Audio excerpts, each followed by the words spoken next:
Gillette, the new director of Word of Hope. In 1991, Grace Kern, a social worker, was meeting with women, and she noticed that they were having symptoms after having an abortion. So she developed a hotline to help them called Healing Hearts, where women would call and get resources and information referral, and most of all, they would get the Word of God that would help them to heal. It became Word of Hope. And Word of Hope continued to help foster Lutherans for Life's mission regarding motivating people for life. After an abortion, we noticed that women often develop symptoms. Sometimes these symptoms are overwhelming senses of guilt, depression, or anxiety, nightmares, even intrusive thoughts or memories at the time they had an abortion or when they expected a child to be born. We call these symptoms post-abortive symptoms, also known as post-abortive syndrome. We at Word of Hope and Lutherans for Life understand that this is also a spiritual condition. Oftentimes, a spiritual condition results from an unconfessed sin. Over time, the denial or the repression of these thoughts lead to the same symptoms that we see in post-abortion syndrome. At Word of Hope, we help women who describe the guilt that they're experiencing understand where that guilt is coming from, share with them the love of Christ and His desire to forgive them. In this way, when women come to understand why they're feeling guilty, receive the forgiveness of Christ, they get a peace in their heart. While they may not ever feel resolved of any grief, they don't feel the guilt that often comes or the distress with that unresolved bereavement.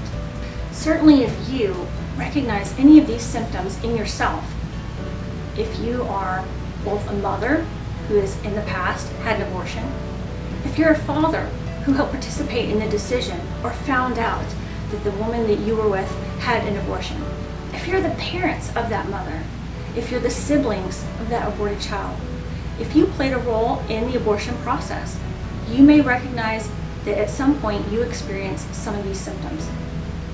Rest assured, if that's the case, please call us at Word of Hope or reach us even on our website. As the new director of Word of Hope, I'd like to tell you where we're going in the future. We would like to have Word of Hope known by people all around the country. We would like them to have access to more resources than what they have now. We're doing this by having a greater online presence, doing more presentations, and putting referrals on our webpage. And whenever you call Word of Hope, please rest assured that what you share with us is kept confidential, because we understand the vulnerability that you are sharing with us, and we hold that in the highest honor and respect you for doing so. Also, anyone that you speak to will be trained to give you the information that you need, to listen to you and understand what it is that you're sharing.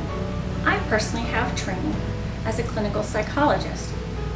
Although I'm not necessarily operating in that capacity, I understand human behavior, why we do the things that we do, even when we don't want to. More importantly, I'm being trained in theology. Very soon I will complete my studies and be a deaconess. A deaconess helps to foster the relationship with one another. Also, I'll be able to help you understand how Christ died for all sins, how He desires to forgive you, and give you the peace and joy that your heart is seeking. If you are the person who had an abortion, or if you are involved in the decision to have an abortion, please call us, visit our website, reach out to us, even with an email. We're here to help. We're here to provide you hope and to find peace.